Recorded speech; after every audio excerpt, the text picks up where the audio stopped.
সুপ্রিয় শিক্ষার্থী, আশা করি সবাই ভালো আছো।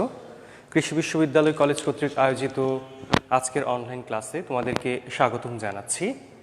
বরাবরের মতোই আমি আজকে মঙ্গলবার হাজির হয়েছি তোমাদের সাথে ব্যবসা সংগঠন ও ব্যবস্থাপনা দ্বিতীয় পত্র বিষয়টি পড়ানোর জন্য। যদি তোমরা সবাই আওয়াজটি ঠিকঠাক মতো শুনে থাকো তাহলে একটু এনশিওর করে দাও যে ঠিকঠাক মতো সাউন্ড শোনা যাচ্ছে কিনা। আর প্রত্যেকেই কমেন্ট বক্সে অবশ্যই তোমাদের শ্রেণী রোল নাম্বারটা লিখে দিবে, আর যদি কোনো জিজ্ঞাসা থাকে অবশ্যই করবে। আমি একটু চেক করে নিই যে সব কিছু ঠিকঠাক আছে কিনা।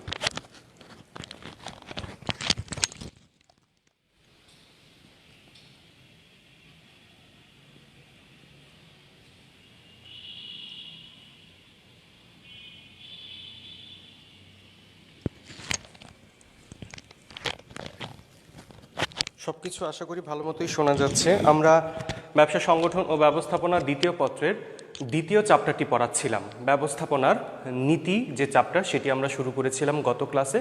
আজকে এর ধারাবাহিকতায় আমরা আজকেও আরও কিছু অংশ পড়ব। তোমরা সবাই একটু খেয়াল করো যে আমরা প্রথম দিন পড়েছিলাম যে ব্যবস্থাপনার নীতিটা কি আসলে, আর হেনরি ফেওয়েল প্রদত্ত 14টি যে নীতিমালা আছে সেটি নিয়ে আমরা খুব বিস্তারিত আলোচনা করেছিলাম। আশা করি সবাই বুঝতে পেরেছো। তারপরেও যদি গত ক্লাস না করে থাকো, আজকের ক্লাসটি মনোযোগ দিয়ে করো এবং বইটি খুলে অবশ্যই দেখবে অটোমেটিক্যালি সব কিছু তুমি বুঝতে পারছো। তারপরেও যদি কোনো জিজ্ঞাসা থাকে অবশ্যই করবে। আমরা পড়েছিলাম যে ব্যবস্থাপনার নীতি পড়েছিলাম যে ব্যবস্থাপনার নীতি জিনিসটা কি। আসলে ব্যবস্থাপনা কার্যক্রম, ব্যবস্থাপনা কার্য পরিচালনা বা ব্যবস্থাপনা কার্য পরিচালনার জন্য যে ডিরেকশন বা পথ নির্দেশনাটাই হচ্ছে মূলত ব্যবস্থাপনার নীতি। আশা করি সবাই বুঝতে পারছো। এরপরে আমরা পড়েছিলাম যে হেনরি ফেওয়েল প্রদত্ত যে এখানে বৈজ্ঞানিক ব্যবস্থাপনার জনক ছিল মূলত দুইজন। একটা ছিল বৈজ্ঞানিক ব্যবস্থাপনার জনক ছিল হেনরি ফেওয়েল, বৈজ্ঞানিক ব্যবস্থাপনার জনক ছিল এফ.ডব্লিউ. টেইলর, আর আধুনিক ব্যবস্থাপনার জনক ছিল হেনরি ফেওয়েল। আমরা হেনরি ফেওয়েল প্রদত্ত আধুনিক ব্যবস্থাপনার জনক হেনরি ফেওয়েল প্রদত্ত যে 14টি নীতিমালা ছিল সেই 14টি নীতিমালা খুব ভালো মতো পড়েছি। আর 14টি নীতিমালা থেকে অবশ্যই প্রত্যেক বছর এই চ্যাপ্টার থেকে যদি কোনো কোশ্চেন হয় অবশ্যই সেটি কিন্তু এই অংশটা থেকে, অর্থাৎ নীতিমালার অংশটা থেকে প্রশ্নটি বেশি হয়ে থাকে। আজকে এরই ধারাবাহিকতা আমরা পড়ব হচ্ছে বৈজ্ঞানিক ব্যবস্থাপনার জনক সম্পর্কে জানবো, হেনরি ফেওয়েল সম্পর্কে জানবো, আধুনিক ব্যবস্থাপনার জনক। এছাড়া পড়ব একজন আদর্শ ব্যবস্থাপকের কি কি দক্ষতা থাকতে পারে। কারিগরি দক্ষতা, মানবীয় আন্তঃব্যক্তিক দক্ষতা, ধারণা বা কল্পনাগত দক্ষতা, সমস্যা অনুধাবনের দক্ষতা। প্রথমে আমরা চলে যাই হেনরি ফেওয়েল, প্রথমে আমরা চলে যাই এফ.ডব্লিউ. টেইলর। একটু খেয়াল করো, তোমরা যদি বইটি নিয়ে থাকো তাহলে দেখবে 51 নম্বর পেজে দেয়া আছে যে ব্যবস্থাপনার উন্নয়নে এফ.ডব্লিউ. টেইলরের কিছু অবদানের কথা বলা আছে। তোমরা একটু মনোযোগ দিবে এখান থেকে, অর্থাৎ ব্যবস্থাপনার উন্নয়নে এফ.ডব্লিউ. টেইলরের অবদান আর হেনরি ফেওয়েলের অবদান, এখানে একটি লাইন বাদ দেওয়ার কোনো ব্যবস্থা নাই। অর্থাৎ এখানের প্রত্যেকটি লাইন থেকেই তোমার কিন্তু এমসিকিউ কোশ্চেন হবার প্রচুর সম্ভাবনা রয়েছে। তুমি যদি মনোযোগ দিয়ে প্রত্যেকটি লাইন পড়ো, দেখো এখানে প্রথমেই বলা আছে যে মার্কিন যুক্তরাষ্ট্রের ফিলাডেলফিয়ার একটা মধ্যবিত্ত পরিবারে, মার্কিন যুক্তরাষ্ট্রের কোন পরিবার? ফিলাডেলফিয়ার একটা মধ্যবিত্ত পরিবারে ফ্রেডরিক উইন্সলো টেইলর 1856 সালে জন্মগ্রহণ করেন। শিক্ষা জীবনে আইনজীবী হওয়ার ইচ্ছায় হার্ভার্ড বিশ্ববিদ্যালয়ে ভর্তি হলেও উনার প্রথমে কি ইচ্ছা ছিল? উনি একজন আইনজীবী হবেন, কিন্তু দেখা গেল তার দৃষ্টিশক্তি খারাপ থাকার কারণে পড়াশোনাটা আর চালানো সম্ভব হয়নি। তারপরে 1875 সালে তিনি একটি ট্রেনিং ইনস্টিটিউটের প্যাটার্ন প্রস্তুতকারী মেকানিকের কাজ শেখার জন্য শিক্ষানবিশ হিসেবে যোগ দেন। তারপরে 1878 সালে টেলর মিডভেল স্টিল কোম্পানিতে মেকানিক হিসেবে কাজে যোগদান করেন। কার্যক্ষেত্রে স্বীয় দক্ষতা, প্রতিভা ও প্রজ্ঞার বলে 1884 সালে মাত্র 28 বছর বয়সে মিডভেল কোম্পানিতে প্রধান প্রকৌশলী পদে উন্নীত হন। কে? এফ.ডব্লিউ. টেইলর। উল্লেখ্য, বৈকালিক সময়ে লেখাপড়া করে ইতোমধ্যে তিনি মেকানিক্যাল ইঞ্জিনিয়ারিং ডিগ্রি লাভ করেন। 1890 সালে তিনি মিডভেল কোম্পানি থেকে ইস্তফা দেন এবং 1900 সাল পর্যন্ত তিনি একজন ইঞ্জিনিয়ার হিসেবে বিভিন্ন প্রতিষ্ঠানের কাজ করেন। জীবনের বাকি সময়টা তিনি বৈজ্ঞানিক ব্যবস্থাপনা তত্ত্বের উপর উদ্ভাবন করেন। আর এই জন্যই উনার আরও কতগুলো বই আছে, সেই বইগুলোতে উনি বৈজ্ঞানিক ব্যবস্থাপনা অর্থাৎ বিজ্ঞানসম্মতভাবে ব্যবস্থাপনাটাকে কিভাবে উন্নতির দিকে নিয়ে যাওয়া যায় তার অবদান কিন্তু অনস্বীকার্য। ওনার অবদান কোনোভাবেই কম নয়। অর্থাৎ তিনি এই জন্যেই তার যে অবদানগুলো আছে সেই অবদানের জন্যেই ওনাকে কিন্তু বৈজ্ঞানিক ব্যবস্থাপনার জনক বলা হবে। বৈজ্ঞানিক ব্যবস্থাপনা মানে বিজ্ঞানসম্মতভাবে ওনাকেই মূলত বৈজ্ঞানিক ব্যবস্থাপনার জনক বলা হচ্ছে। এখন তোমার পরীক্ষায় এখান থেকে কিন্তু সবচেয়ে বেশি এমসিকিউ আসবে, অর্থাৎ ওনার জন্মের যে ইতিহাসটা আছে সেই ইতিহাসটা থেকে তোমার এমসিকিউ প্রশ্ন আসবে। এখান থেকে সৃজনশীল তেমন একটা হয় না, শুধুমাত্র এমসিকিউ এর কারণে তোমাকে লাইন বাই লাইন প্রত্যেকটা অংশ পড়তে হবে। তারপরের পেজে তারও আরও কিছু উল্লেখযোগ্য অবদান আছে, সেগুলো খুব ভালো করে তোমাকে জানতে হবে। আর এখান থেকে একটি প্রশ্ন সবসময় যেটি হয় সেটি আমি আগের ক্লাসেও বলেছিলাম যে বৈজ্ঞানিক ব্যবস্থাপনার জনক কে বা আধুনিক ব্যবস্থাপনার জনক কে, এটা আমরা সবসময় প্যাচ লাগিয়ে ফেলি। বৈজ্ঞানিক ব্যবস্থাপনার জনক হচ্ছেন এফ.ডব্লিউ. টেইলর, আর আধুনিক ব্যবস্থাপনার জনক কিন্তু হচ্ছেন হেনরি ফ্যাভেল। আশা করি সবাই বুঝতে পারছো। এরপরে দেখো আমরা শুরু করছি পরের টপিকটা। এখানে কিন্তু মানে এই অংশটুকুতে বোঝানোর কিছু নেই। তুমি যদি বাসাতে ভালো করে মনোযোগ সহকারে রিডিং পড়ো তাহলে কিন্তু তুমি এমসিকিউ এর প্রশ্নের অ্যান্সারটি পড়তে পারবে। আর এমসিকিউ এর জন্য তোমার সবথেকে ভালো যে উপায়টি সেটি হচ্ছে প্রত্যেকটা লাইন, যে লাইনটি এমসিকিউ হতে পারে সেই লাইনটি 3 বার মিনিমাম তোমাকে পড়তে হবে। এরপরে আসি আমরা আধুনিক ব্যবস্থাপনার জনক যিনি আছেন হেনরি ফ্যাভেল। একটু খেয়াল করো, এফ.ডব্লিউ. টেইলরটা আমরা মোটামুটি পড়েছি, এরপরে আছে কে? হেনরি ফ্যাভেল। অর্থাৎ আধুনিক ব্যবস্থাপনার জনককে হেনরি ফ্যাভেল। ব্যবস্থাপনা চিন্তার জগতে সবচেয়ে খ্যাতিমান ইউরোপীয় পণ্ডিত হলেন হেনরি ফ্যাভেল। কোন দেশীয় পণ্ডিত উনি? ইউরোপীয় পণ্ডিত হলেন হেনরি ফ্যাভেল। 1841 সালে তিনি তুরস্কের ইস্তাম্বুল শহরে জন্মগ্রহণ করেন। 1847 সালে 6 বছর বয়সে তিনি বাবা মার সাথে ফ্রান্সে চলে আসেন এবং সেখানেই তার পরিবার স্থায়ী আবাস গড়ে তোলে। তার মানে স্থায়ী আবাস কোথায় গড়ে তোলে? ফ্রান্সে স্থায়ী আবাস গড়ে তোলে। 1860 সালে তিনি এসে কমেন্ট্রি ফরচ্যাম্বল্ট এর একটি খনি প্রকৌশলী হিসেবে নিযুক্ত হন। 1888 সালে তাকে এই খনি প্রতিষ্ঠানের ব্যবস্থাপনা পরিচালক পদে পদোন্নতি দেওয়া হয়। এরূপ দায়িত্ব গ্রহণকালে এই প্রতিষ্ঠানটি অনেকটা দেউলিয়ার পর্যায়ে ছিল।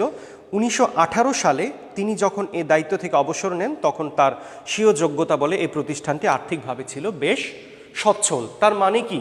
দেখা গেল যখন প্রথমে তাদেরকে বিভিন্ন পর্যায়ে নেওয়া হয় সেই প্রতিষ্ঠানগুলো খুব আর্থিকভাবে দুর্বল থাকে, কিন্তু তাদের দক্ষতা, তাদের যোগ্য পরিচালনায় প্রত্যেকটি প্রতিষ্ঠান কিন্তু ধীরে ধীরে সাফল্যের যে চূড়ান্ত শিখর আছে সেই শিখরে চলে যেতে পারে তাদের অবদানের কারণে। আর তাদের এই অবদানগুলো কখনোই ব্যবস্থাপনার উন্নয়নের ক্ষেত্রে ভুলবার নয়।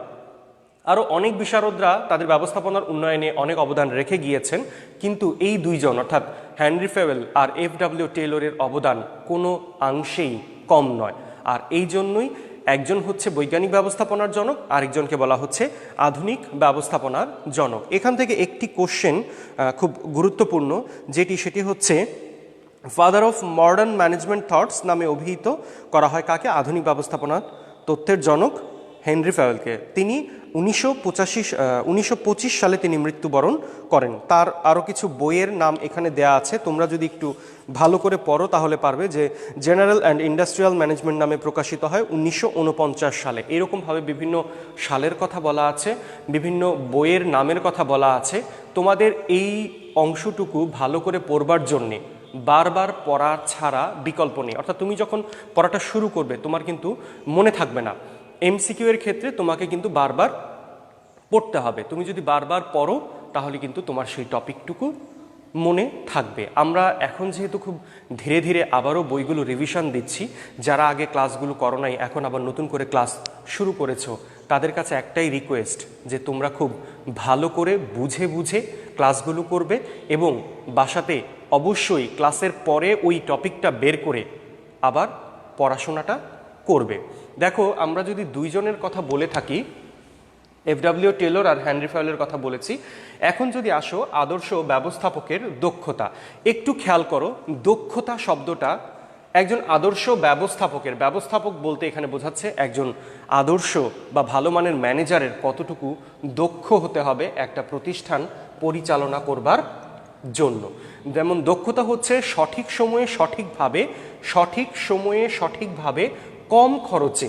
আবারও বলছি, দক্ষতা কি? তোমার পরীক্ষায় প্রশ্ন আসতে পারে যে দক্ষতা কি, তখন তোমাকে বলতে হবে যে সঠিক সময়ে সঠিকভাবে কম খরচে প্রয়োজনীয় কাজটি করতে পারাটাই হচ্ছে দক্ষতা। আবারও বলছি, সঠিক সময়ে সঠিক নিয়মে কম খরচে কাজটি করতে পারাটাই হচ্ছে মূলত দক্ষতা। আবারও বলছি, সঠিক সময়ে সঠিকভাবে কম খরচে সঠিকভাবে কম খরচে কাজটি করতে পারাটাই মূলত হচ্ছে কি? দক্ষতা। এখন খেয়াল করো, একজন ব্যবস্থাপক একটি প্রতিষ্ঠান পরিচালনা করবে, তার কি কি দক্ষতা দরকার? অবশ্যই তুমি যদি চিন্তা করো যে তুমি একটি কোম্পানি দিবে, সেই কোম্পানিতে একজন, খুব মনোযোগ দিয়ে শুনবে, তুমি একটি কোম্পানি দিবে, সেই কোম্পানিটি পরিচালনা করবার জন্য অবশ্যই একজন ম্যানেজার তোমার কিন্তু লাগবে। আর তোমার সেই ম্যানেজারকে অবশ্যই বলে দেয়া থাকবে যে আপনি এই কাজগুলো খুব ভালো মতো করবেন, দেখভাল করবেন, প্রয়োজনে কাজগুলো যেন কর্মীরা ভালো মতো বা ঠিকঠাক মতো করছে কিনা সেই অংশটুকু কিন্তু আবার আপনাকে করতে হবে। সেই অংশটুকু আপনি যদি করতে পারেন তবেই কিন্তু আপনার প্রতিষ্ঠান সেই সাফল্যের যে চাবিকাঠি আছে সেই সাফল্যের চাবিকাঠিটি ধরতে পারবে। তখন দেখো কি কি এখানে প্রথমেই দেওয়া আছে, কারিগরি দক্ষতা। এখন খেয়াল করো, একটা প্রতিষ্ঠানে একজন ব্যক্তি সবসময় কম্পিউটার পরিচালনা করেন বা কম্পিউটার চালায়, তাকে কম্পিউটারের একটি কাজ দেয়া হলে সে কিন্তু কাজটি অনায়াসে করতে পারবে। আর যদি যে কখনো কম্পিউটার প্রতিষ্ঠানে কম্পিউটার চালায় না বা কম্পিউটার ইউজ করে না, সে কি পারবে সেই কাজটি কমপ্লিট করতে? সে কিন্তু তখন সেই কাজটি কমপ্লিট করতে পারবে না। মানে টেকনিক্যাল যে ব্যাপারগুলো আছে সেগুলোই, দুঃখিত, সেই কাজটি উনি কিন্তু করতে পারবে। একটু খেয়াল করো, যেমন একটা প্রতিষ্ঠানে একজন কর্মকর্তা আছেন বা একজন কর্মী আছেন, তাকে দেয়া হলো একটা মেশিন ঠিক করবার জন্যে, উনি কখনোই সেই মেশিনটি ঠিক করেনি, তাহলে কি উনি মেশিনটি ঠিক মতো করতে পারবে? ঠিক পারবে না। তার মানে কি, কারিগরি দক্ষতাটা যার থাকবে তাকে দিয়েই কাজটি করাতে হবে। সেই যে চিন্তা চেতনাটুকু অবশ্যই একজন আদর্শ ব্যবস্থাপকের থাকতে হবে, যে কাজটা যাকে দিয়ে করানো যায় তাকে দিয়েই সেই কাজটি কিন্তু করাতে হবে। এরপরে খেয়াল করো আছে মানবীয় ও আন্তঃব্যক্তিক দক্ষতা। একটু খেয়াল করো, মানবীয় ও আন্তঃব্যক্তিক দক্ষতা, এখানে প্রত্যেকটা কর্মীর মধ্যে বা প্রত্যেকটা অফিসের বা প্রতিষ্ঠানের প্রত্যেকটা মানুষের সাথে ভালো ধরনের আচার আচরণ, মানবীয় যে সম্পর্কটা, সেই সম্পর্কটা কিন্তু ভালো মতো হতে হবে। যদি ভালো না হয় তাহলে কিন্তু, যেমন তুমি যদি একজন আদর্শ ব্যবস্থাপক হতে চাও আর তুমি যদি তোমার কর্মীদেরকে দিয়ে কৌশলে কাজ আদায় করতে না পারো, তাহলে কিন্তু তুমি একজন ভালো ব্যবস্থাপক বা ভালো ম্যানেজার বা গুড ম্যানেজার যেটি আছে সেটি কিন্তু হতে পারবে না। তোমাকে অবশ্যই কি করতে হবে? একজন ভালো ব্যবস্থাপকের এই গুণটি অবশ্যই তোমার মধ্যে থাকতে হবে। এটি কিন্তু তোমার গুণ বা দক্ষতা হিসেবে কাজ করছে। এখন তোমার যদি কর্মীদের সাথে ভালো রকমের সম্পর্ক না থাকে, আন্ডারস্ট্যান্ডিং না থাকে, তাহলে কি হবে? তুমি একটা অর্ডার দিবে, সেই অর্ডারটি কিন্তু সঠিকভাবে সম্পন্ন হবে না। কর্মীদেরকে দিয়ে তুমি একটি কাজ আদায় করতে চাচ্ছ, কিন্তু তুমি তাকে কমেন্ট করলে অন্যভাবে, অর্থাৎ সে ক্ষিপ্ত হয়ে বা রেগে তোমার সেই কাজটি কিন্তু তখন আর করবে না। তার মানে কি, এই গুণটুকু বা এই দক্ষতাটুকু তোমার মধ্যে থাকতে হবে, মানবীয় বা আন্তঃব্যক্তিক যে সম্পর্কটা আছে সেটি থাকতে হবে। এরপরে খেয়াল করা আছে ধারণা বা কল্পনাগত দক্ষতা। এখন তুমি একটা প্রতিষ্ঠানের ব্যবস্থাপক, মনে করো তুমি একটা প্রতিষ্ঠানের ব্যবস্থাপক, দেখা গেল 1 বছর পরে এই ব্যবসায়ের অবস্থাটা কি হতে পারে তোমার বিন্দু পরিমাণে ধারণা নেই, তাহলে কিন্তু তুমি একজন দক্ষ ব্যবস্থাপক বা ব্যবস্থাপকের যে দক্ষতা থাকা দরকার সেটি কিন্তু থাকলো না। কারণ তোমাকে অবশ্যই পূর্বানুমান করতে হবে, পরিকল্পনা করতে হবে, প্ল্যান করতে হবে যে আমি আজকে এই অবস্থায় আছি, আগামী 1 বছর পরে আমার প্রতিষ্ঠানকে আমি এই অবস্থায় নিয়ে যেতে পারবো। সেই 1 বছর পরের ঘটনাটুকু বা সেই 1 বছর পরের অবস্থান কীরকম হবে সেটা কিন্তু তুমি তোমার চোখ দিয়ে দেখতে পারবে যদি তুমি একজন দক্ষ ব্যবস্থাপক হও, একজন গুড ম্যানেজার তুমি হও। তার মানে কি, এটি অবশ্যই খুব গুরুত্বপূর্ণ একটি টপিক। যে টপিকটি বা যেই গুণটি বা যেই অংশটুকু থাকলে তুমি কিন্তু তোমার প্রতিষ্ঠানের ভালো মন্দ কী হচ্ছে না হচ্ছে সেটি কিন্তু তুমি আন্দাজ করতে পারবে।